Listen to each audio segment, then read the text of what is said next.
حول المحسوبون على حراك الحاسم أهدافهم نحو بيوت رجال الأمن، إذ أفادت مصادر خاصة ليومية الصباح أن أعمال الشغب المسجلة استهدفت منازل وسيارات خاصة برجال الشرطة. وأفادت المصادر ذاتها أن منزل يقطنه شرطي بمزور تعرض إلى الرشق بالحجارة وتكسير زجاج نوافذه وإلحاق أضرار بالمنزل نفسه بعد اختراق الحجارة النوافذ. كما تعرضت سيارة شخص شقيق الشرطي والتي كانت مركونة بالخارج إلى تكسير زجاجها وتعييبها.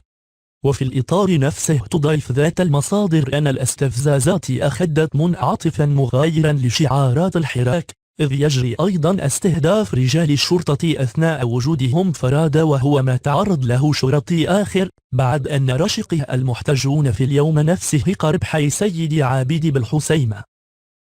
لا تنسى الاشتراك لكي يصلك كل جديد.